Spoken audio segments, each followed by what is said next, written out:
this is a segment where I wanted to talk about the strengths. This is like the main event segment of the show, and Mhm. that's why I wanted a Terrence Bud Crawford fan to come on to give this perspective from a Bud Crawford fan evaluation. Yeah. What are the strengths that Terrence Crawford have to beat Errol Spence? I know that most Crawford fans are saying that Errol Spence is going to get knocked out possibly in this fight because, uh, as you say, Terrence Bud Crawford has a 100% knockout ratio in the welterweight division. Yes. So, what strengths do Terrence Bud Crawford have to be able to win this fight against Errol Spence? Oh, there's so many. Like, um, he got so many different skills with Crawford. Like, he could fight.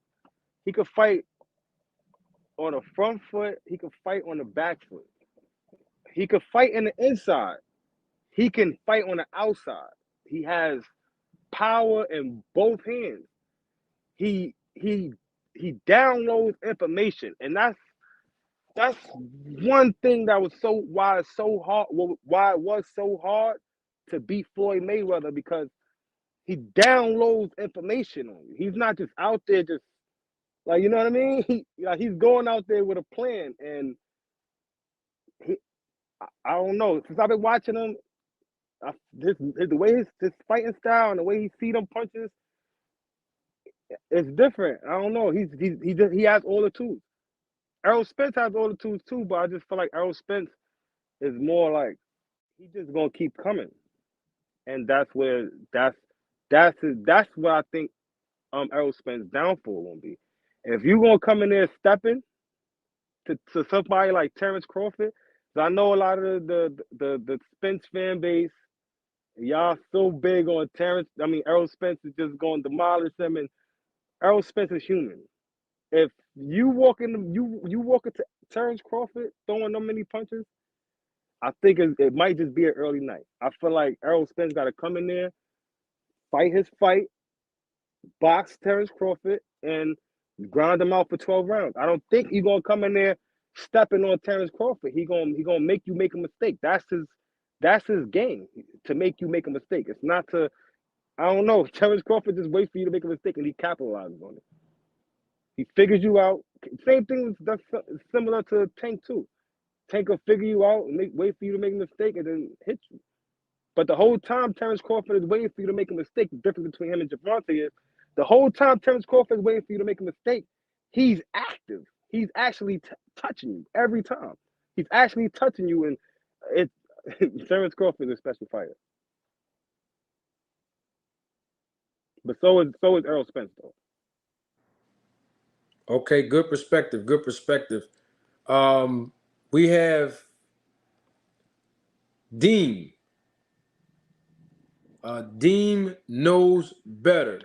Manager Marty, what's the deal, man? Philly, we back at it. We here again. What's up, man? Oh, I'm good. Philly in the building. What's going on with you? Man, chilling. What's up, D-Town Boxing? How you doing, bro? What's the deal, baby?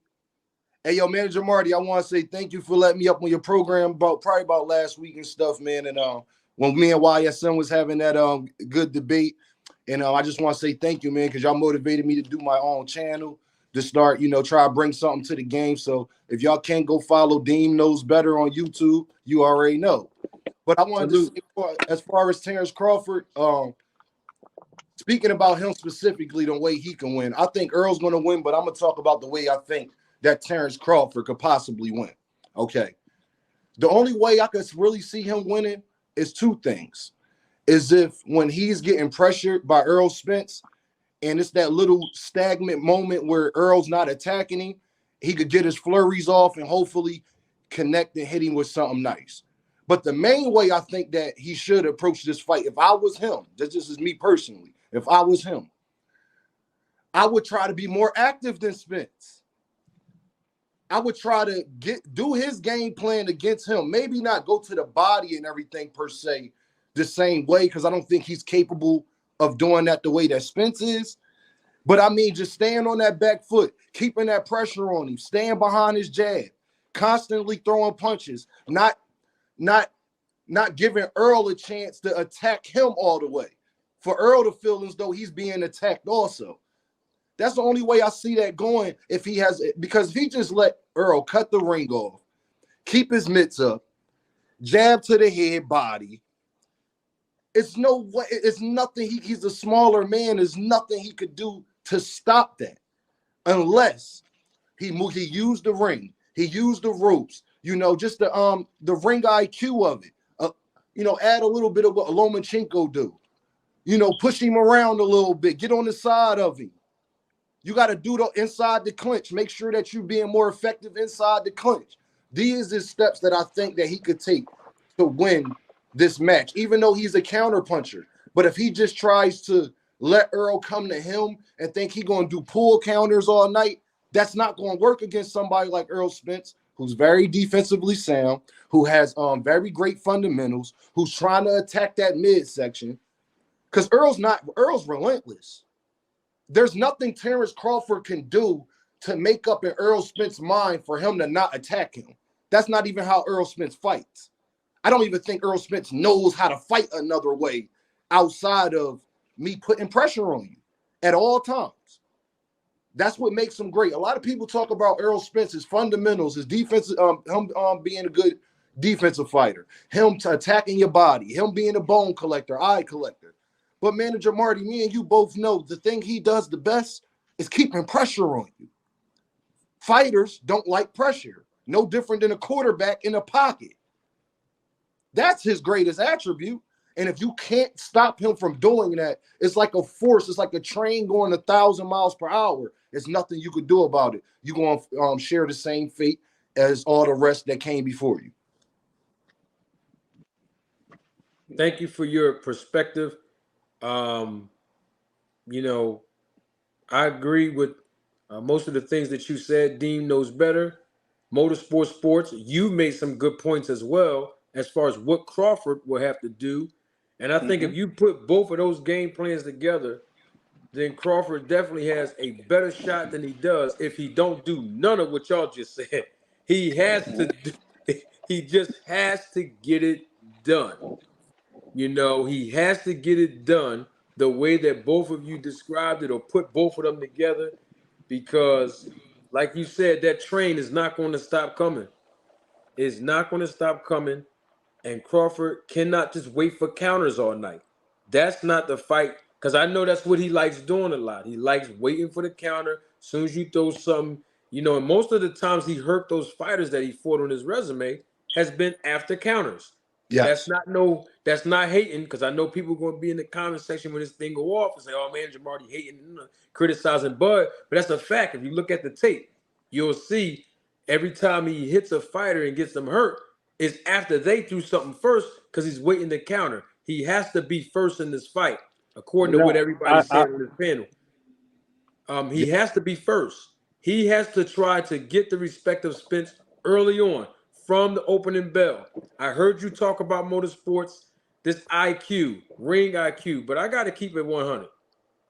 And I got to say this, and I know Bud fans are not going to like this, but I got to speak. I'm from Philly, and I got to keep it 100. No, go ahead. Keep it a stack. None of y'all Bud fans was using the word ring IQ before 2017 when Joe Tessitore from ESPN said it. I ain't heard a Bud fan nowhere on YouTube say, oh man, he got good ring IQ and he's downloading information.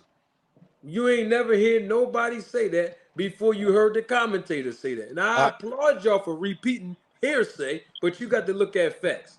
And I'm not saying that he don't download information, but if he think he gonna let the first 3 rounds slide on Spence by downloading something, he gonna be down 3 rounds, and we know Spence like to turn up in the later rounds. So you don't want to be down 3 rounds fighting against a train that's not going to stop moving, that's going to keep increasing in power and relentlessness in the last 3 or 4 rounds. That's 7 rounds right there. So it don't matter what he going to do in the middle. If he ain't going to hurt Spence in the middle, that's 7 rounds right there, game over, if it goes to the scorecards. So all that downloading information, not in this fight. This fight is probably not going to work for him.